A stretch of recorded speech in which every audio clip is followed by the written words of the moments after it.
పోటీలకు ఇబ్బంది కలగకుండా కుక్కల్ని ఎత్తుక చంపుతున్నారు, లేకపోతే డబ్బలు ఎత్తేస్తున్నారు, స్ట్రీట్ వెండర్స్ దుకాన్లు తీసేస్తున్నారు, చాలా కష్టపడుతున్నారు, పర్వాలేదు. కానీ దేశానికి అన్నం పెట్టే రైతన్న కోసం, ఆరుగాలం కష్టపడి పంట పండించే రైతన్న కోసం రివ్యూ చేయడానికో, రైతుల కష్టాలు తీర్చడానికో ఈ ముఖ్యమంత్రి గారికి, ఈ ప్రభుత్వానికి కనీసం సమయం లేకపోవడం అనేది చాలా దురదృష్టకరం. అంటే ఈ ప్రభుత్వం రైతుల పట్ల ఏ పాటి చిత్తశుద్ధి ఉందో ఈరోజు మనకు స్పష్టంగా అర్థమవుతూ ఉంది. ధాన్యపు రాశులను గాలికి వదిలేసి అందాల పోటీలతో అందాల రాశుల చుట్టూ ఈ ముఖ్యమంత్రి గారు, ఈ ప్రభుత్వం అంతా కూడా తిరుగుతూ ఉంది. ధాన్యపు రాశుల చుట్టూ తిరుగుతలేరు, అందాల రాశుల చుట్టూ తిరుగుతూ ఉంది ఈ ముఖ్యమంత్రి, ఈ ప్రభుత్వం. మీ ప్రాధాన్యత ఏంది అని అడుగుతా ఉన్నా. ఈ ప్రభుత్వం అధికారంలోకి వచ్చిన 18 నెలల నుంచి కూడా రైతులను అరిగోస పెడతా ఉన్నారు. ధాన్యం కొనుగోలులో ఈ ప్రభుత్వ వైఫల్యం కొట్టొచ్చినట్టు కనబడతా ఉంది. ఈ సంవత్సరం ఏం చెప్పారు? 70 లక్షల మెట్రిక్ టన్నుల వడ్లు యాసంగి పంటలో కొంటామన్నారు. ఇవాళటికి 40 లక్షల మెట్రిక్ టన్నులు దాటలేదు. రైతులకు దాదాపు 4,000 కోట్ల రూపాయలు బకాయి పడ్డది ప్రభుత్వం. అంటే కొన్నటువంటి వడ్లకు 48 గంటల్లోనే డబ్బులు ఇస్తామని ఉత్తమ్ కుమార్ రెడ్డి గారు ప్రగల్భాలు అయితే బాగా బలుకుతూ ఉన్నారు.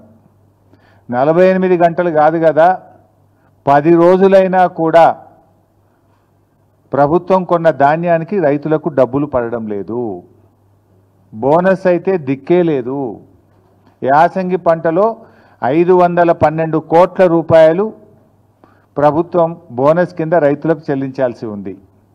512 కోట్ల రూపాయలు కాదు కదా, 5 పైసలు కూడా బోనస్ కింద ఈ ప్రభుత్వం ఇప్పటిదాకా రైతులకు విడుదల చేయలేదు. కొన్నటువంటి ధాన్యానికి కూడా 4,000 కోట్ల రూపాయలు బకాయిలు పడ్డది. మంత్రి గారేమో 48 గంటలు అంటాడు, 10 రోజులైనా ధాన్యానికి డబ్బులు రానటువంటి పరిస్థితి ఉంది. అమ్ముకోవడానికి తిప్పలే, అమ్మిన తర్వాత డబ్బులు రావడానికి కూడా రైతులు ఆ కార్యాలయాల చుట్టూ తిరుగుతూ తిప్పలు పడుతున్న పరిస్థితి ఉంది. కొనుగోలు కేంద్రాలకు వచ్చి కొనుగోలు కేంద్రాల్లో రోజుల తరబడి ఎదురు చూస్తున్నటువంటి పరిస్థితి. ఇవాళ ఒక 4 లక్షల మెట్రిక్ టన్నుల ధాన్యం కొనుగోలు కేంద్రాల్లో రోజుల తరబడి పెండింగ్లో ఉంది. కొన్నటువంటి ధాన్యం 1 లక్ష మెట్రిక్ టన్నులు మిల్లులకు పంపడానికి లారీలు లేక, మిల్లులు దించుకోక 1 లక్ష మెట్రిక్ టన్నులు మధ్యలో మిగిలిపోయింది. అంటే ఎంత ఉదాసీనంగా ఈ ప్రభుత్వం ఉంది, రైతుల పట్ల ఎంత నిర్లక్ష్యంగా ఈ ప్రభుత్వం వ్యవహరిస్తుందనడానికి ఇది స్పష్టమైనటువంటి ఉదాహరణ.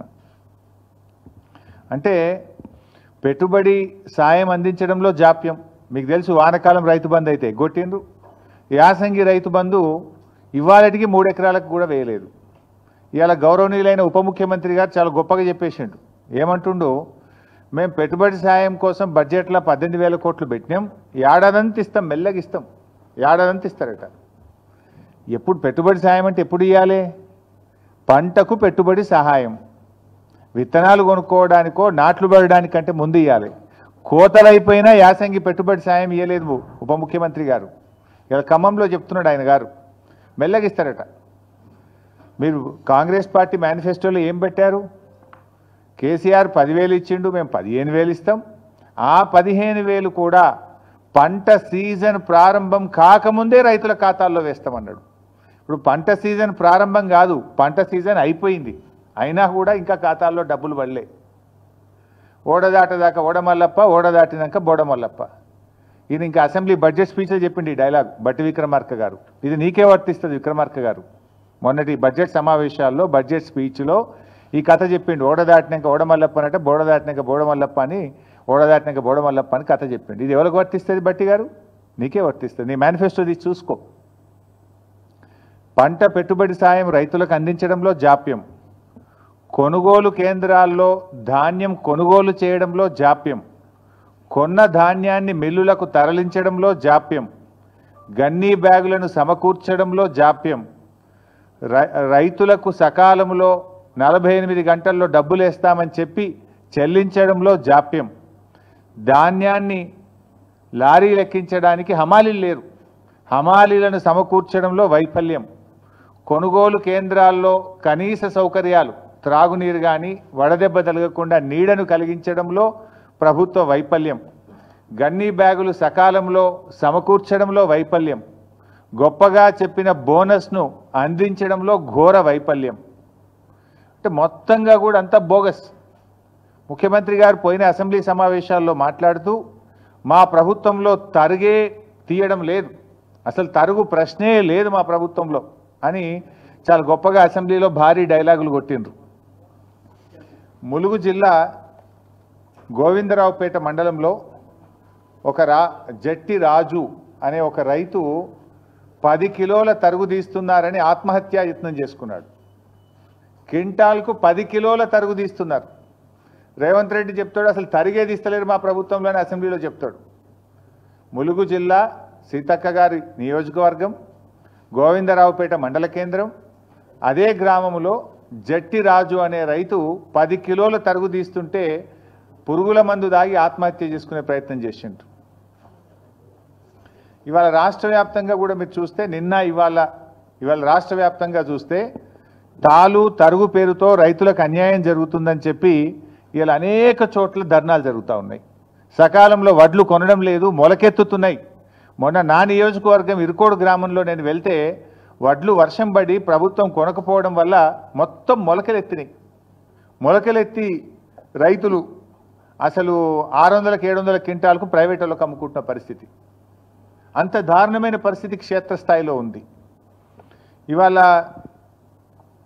కొనుగోలు కేంద్రంలో కొన్న వడ్లు కూడా సకాలంలో తరలించక సంచులు తడిచిపోతున్నాయి. 3-4 రోజులు కొనుగోలు కేంద్రంలో అసలు వారం 10 రోజులు అవుతుంది. కొన్నాక కూడా 3-4 రోజుల దాకా మిల్లులు దించుకోవడం లేదు. అంటే ఒక్కొక్క రైతు 10 రోజులు ఉంటుండు కళ్ళంలో. వడ్లు తెచ్చినప్పటి నుంచి మిల్లులో దించే వరకు 10 రోజులు పడిగాపులు గాయాల్సి వస్తూ ఉంది. మరి బాయికాడ బర్రేం కావాలి, దుడ్డేం కావాలి, మళ్ళీ వానకాలం వర్షాలు పడుతున్నాయి. వర్షాకాలానికి రైతు సమాయత్తం కావాలన్నా వద్దా? 10 రోజులు పండించిన ధాన్యాన్ని అమ్ముకోవడానికి కళ్ళాల్లో రైతులు వేచి చూడాల్సిన పరిస్థితి ఏర్పడితే ఏంటి? ఎందుకంటే ఇక్కడ వడ్లు ఆరబెట్టడానికి, వడ్లు కొనడానికి వారం రోజులు పడుతుంది. మళ్ళీ లోడ్ అయినాక రైస్ మిల్లులో దించుకోవడానికి 2 రోజులు 3 రోజులు పడతా ఉంది. రైస్ మిల్లులో దిగి రైతు సంతకం పెట్టేదాకా అక్కడ ఉండాల్సి వస్తుంది. 10 రోజులు రైతు తాము పండించిన పంట అమ్ముకోవడానికి ఈ ప్రభుత్వంలో ఇబ్బందులు పడాల్సినటువంటి పరిస్థితి ఏర్పడతా ఉంది. ముఖ్యంగా ఈ ప్రభుత్వం చాలా విషయాలు చెప్తూ ఉంటారు. మాటలు ఘనం, చేతలు శూన్యం. ఈరోజు కొనుగోలు కేంద్రాల్లో కనీస వసతులు లేకపోవడం వల్ల, నీడ లేకపోవడం వల్ల, త్రాగునీటి వసతి లేకపోవడం వల్ల, రోజుల తరబడి ఎండలో ఉండడం వల్ల పిట్టల్లాగా రైతులు చనిపోతూ ఉన్నారు. నిన్న మహబూబాబాద్ జిల్లా పోచంపల్లి గ్రామంలో గొగులోతు కిషన్ అనే రైతు నిన్న కూడా చనిపోవడం జరిగింది. ఇలా గొగులోత్ కిషన్ ఎందుకు చనిపోయిండు? రోజుల తరబడి అక్కడ ఉండి గొగులోత్ కిషన్ రోజుల తరబడి ఆ పంట అమ్ముకోవడానికి కొనుగోలు కేంద్రంలో ఉండి తీవ్రమైన వడదెబ్బకు లోనైపోయి గొగులోత్ కిషన్ గారు నిన్న మహబూబాబాద్ జిల్లాలో చనిపోవడం జరిగింది. అదేవిధంగా 15 ఏప్రిల్లో జగిత్యాల జిల్లాలో ధారూరు గ్రామంలో వడదెబ్బ దాకి జలపతి రెడ్డి అనేటువంటి రైతు కొనుగోలు కేంద్రంలోనే వడ్ల కుప్ప మీదనే చనిపోయినటువంటి పరిస్థితి. అదేవిధంగా ఏప్రిల్ 21వ తేదీ మహబూబాబాద్ జిల్లా తొర్రూరు గ్రామంలో ప్రేమలత గారు, మహిళా రైతు, హనుమాన్ల ప్రేమలత గారు మహిళా రైతు వడదెబ్బ తగిలి తొర్రూరులో వారు వడ్ల కుప్ప మీదనే చనిపోయినటువంటి పరిస్థితి. అదేవిధంగా నెల్లుకుదిరి మండలం మదనతుర్తి గ్రామంలో బిర్రు వెంకన్న, చూడండి వడ్ల మీదనే బిర్రు వెంకన్న అనే రైతు వడ్ల మీదనే చనిపోయినటువంటి పరిస్థితి. ఎండ దెబ్బ తగిలి కళ్ళంలోనే తాను ఆరుగాలం కష్టపడి పండించిన పంట మీద, ధాన్యం మీదనే చనిపోయినటువంటి బిర్రు వెంకన్న దృశ్యం ఇది. అదేవిధంగా మన జనగామ నియోజకవర్గం చేర్యాల మండలంలో ఆకునూరి గ్రామంలో చింతకింది హనుమయ్య అనేటువంటి రైతు అక్కడే కళ్ళంలోనే మరి ధాన్యం అమ్ముకోవడానికి వచ్చి అక్కడే చనిపోవడం జరిగింది. అంటే ఈ రకంగా ధాన్యపు రాశులే సాక్షిగా కొనుగోలు కేంద్రాల్లోనే రైతు మరణాలు జరుగుతూ ఉంటే ఈ ప్రభుత్వానికి చీమ గుట్టినట్టు కూడా లేదు.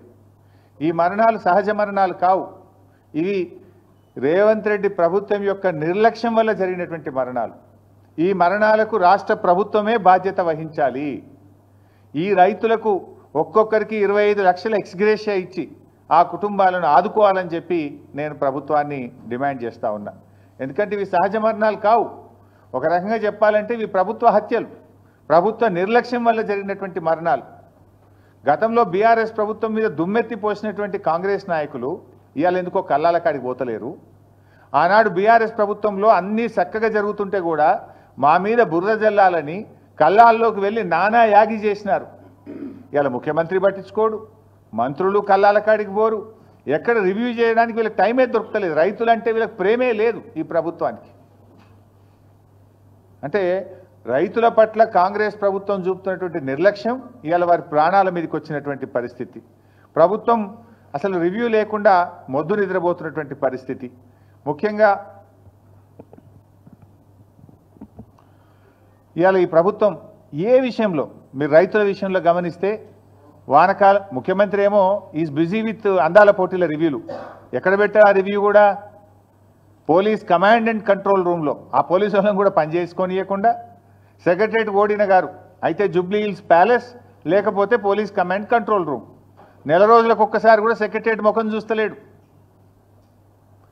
ఇవాళ ఆ పోలీస్ కమాండ్ కంట్రోల్ రూమ్లో అందాల పోటీల మీద రివ్యూ పెడుతున్నావు కదా రేవంత్ రెడ్డి గారు. మరి రైతులకు రైతు బంధు అందిందా లేదా అని ఎందుకో రివ్యూ పెట్టవు? వానకాలం రైతు బంధు ఎగబెట్టివి, యాసంగి రైతు బంధు సగం మంది కూడా అయిపోతివి. రుణమాఫీ అందిందా లేదా? 42,000 కోట్లు రుణమాఫీ ఇస్తామని చెప్పి కాంగ్రెస్ పార్టీ అసెంబ్లీలో బడ్జెట్ ప్రసంగంలో చెప్పి ఎన్నికల సమయంలో హామీ ఇచ్చినవు. మరి అసెంబ్లీలో బడ్జెట్లో చెప్పిన రుణమాఫీ 42,000 కోట్లు అయిందా లేదా అని రివ్యూ చేయడానికి నీకు సమయం దొరకలేదా రేవంత్ రెడ్డి గారు? కేసీఆర్ గారు రైతు బీమాను దేశములోనే ప్రపంచంలో ఎవరు చేయని పని రైతు బీమాని తెచ్చి రైతులకు భరోసాని ఇచ్చిండు, ధైర్యాన్ని ఇచ్చిండు. ఇవాళ మీరు ఇంతవరకు ఫిబ్రవరిలో కట్టాల్సిన రైతు బీమా పైసలు మే నెల వచ్చినా రైతు బీమా పైసలు కట్టలే. ఇవాళ మార్చ్, ఏప్రిల్, మేలో చనిపోయిన రైతులకు రైతు బీమా డబ్బులు రావడం లేదు. దీన్ని రివ్యూ చేయడానికి రేవంత్ రెడ్డి గారు మీకు సమయం లేదా అని నేను అడుగుతా ఉన్నా. ఈ వడ్లు కొంటలేరు, వడ్ల కుప్పల మీద రైతులు పిట్టల్లాగా రాలిపోతుంటే దీని మీద రివ్యూ చేయడానికి మీకు సమయం లేదా అని నేను అడుగుతా ఉన్నా. 4,000 కోట్లు వడ్లు కొన్న రైతులకు డబ్బులు రావడం లేదు. గొప్పగా చెప్పిన 512 కోట్ల బోనస్ రావడం లేదు. ఇవి ఎందుకు పడతలేవు రైతులకు? 48 గంటల్లో కేసీఆర్ ఇచ్చినప్పుడు మీరు ఎందుకు ఇయ్యలేకపోతుండ్రో రివ్యూ చేసుకోవడానికి మీకు సమయం లేదా రేవంత్ రెడ్డి గారు? అందాల పోటీల మీద ఉన్న శ్రద్ధ రైతుల మీద మీకు ఎందుకు లేదు అని నేను సూటిగా ప్రశ్నిస్తా ఉన్నా. ఇవాళ అనేక చోట్ల నేనేమి రాజకీయంగా చెప్తున్నటువంటి విషయం అంతకంటే కాదు. ఇవాళ ఉదయం నుంచి ఇవాళ జూపల్లి గారి నియోజకవర్గం కొల్లాపూర్లో తడిసిన ధాన్యాన్ని కొనాలని రైతులు రోడ్డెక్కినారు. వాళ్ళని పట్టించుకునే నాతుడు లేదు. తరుగు పేరిట కిలోల కొద్ది 4 కిలోలు 5 కిలోలు తీస్తుండ్రని చెప్పి ఇవాళ కొల్లాపూర్లో వాళ్ళు ధర్నా చేసిండ్రు.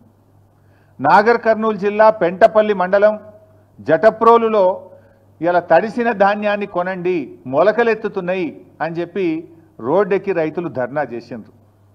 జగిత్యాలలో తూకంలో 4 కిలోలు 5 కిలోలు ఎక్కువ పెడుతున్నారు, మాకు బస్తా మీద 5 కిలోలు తీస్తే క్వింటాల్కి మీద 10 కిలోలు పోతుంది అని చెప్పి జగిత్యాలలో రైతులు ఇవాళ రోడ్డెక్కి ధర్నా చేసిండ్రు. అదేవిధంగా సిరిసిల్ల జిల్లాలో తంగెలపల్లి మండలం జిల్లెల గ్రామంలో వడ్లు కొనుగోలు చేయడం లేదని సిరిసిల్ల సిద్దిపేట హైవే మీద రాస్తా రోకో చేసిండ్రు. అదేవిధంగా సన్నవడ్లు కొంటలేరు, 2 నెలల నుంచి సన్నవడ్లు అమ్ముకోవడానికి కళ్ళంలో వడ్లు కోసి ఎదురు చూస్తున్నామని చెప్పి రాస్తా రోకో చేసినారు.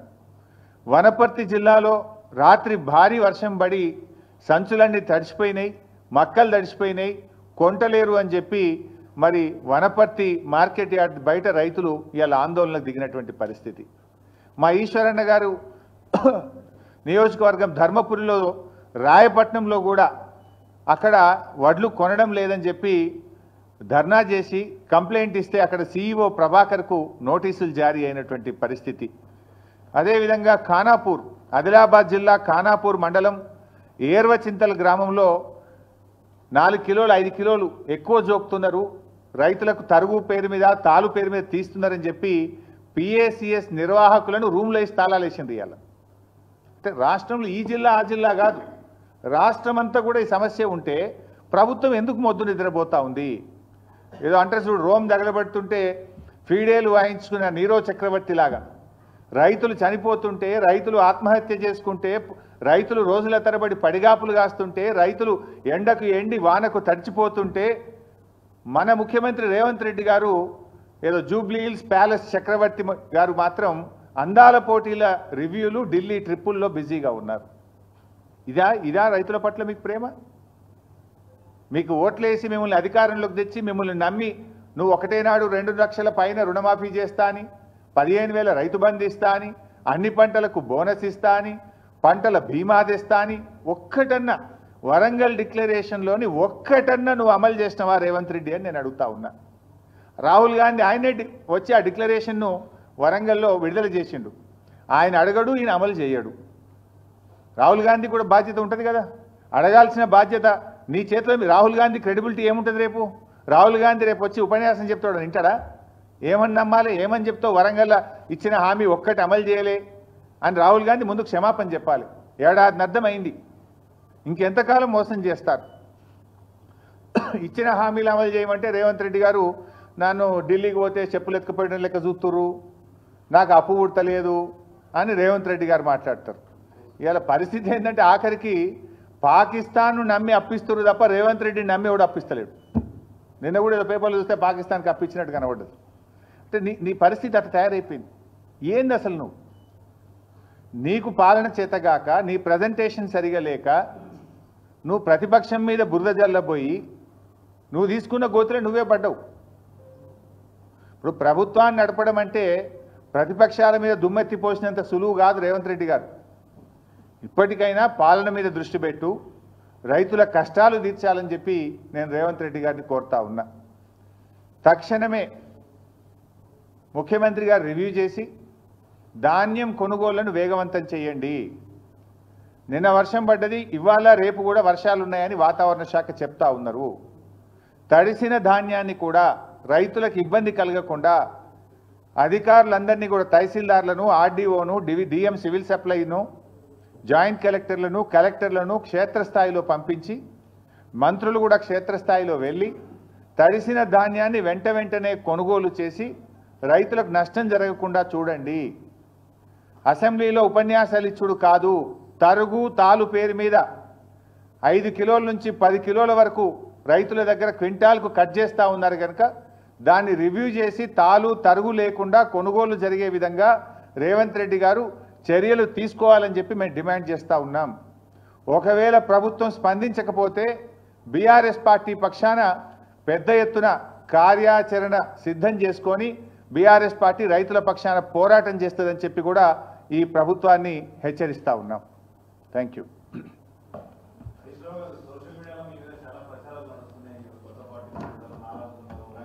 నేను ఇంత మంచిగా మాట్లాడితే నువ్వేంది?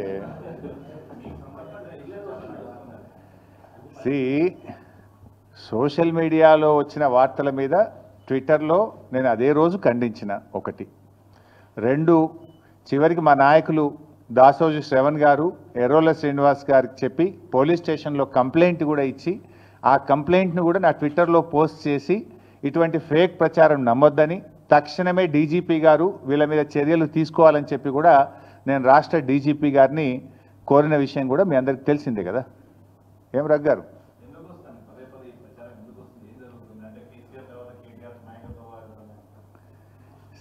ఆ పంచాయతీ లేదు మా పార్టీలో.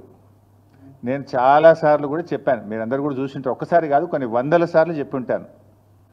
ఇవాళ కేసీఆర్ గారు మా పార్టీ అధ్యక్షుడు, ఆయన యొక్క ఆదేశాలను తూచా తప్పకుండా పాటించే ఒక క్రమశిక్షణ కలిగిన కార్యకర్త హరీష్ రావు అని చెప్పిన.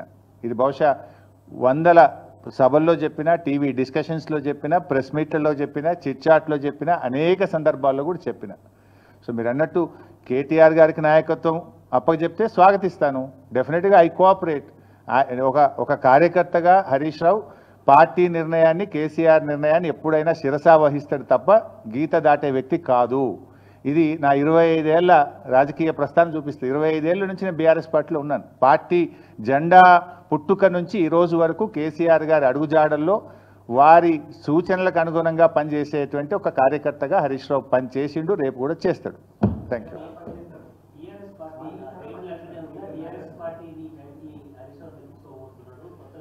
ఇవన్నీ చిల్లర ముచ్చట్లు బంద్ చేయాలి. ఇంత స్పష్టంగా కుండబద్దలు కొట్టినట్టు నేను మాట్లాడుతుంటే మీరు ఈ ప్రశ్నలు ఏందో నాకైతే అర్థమవుతలేదు.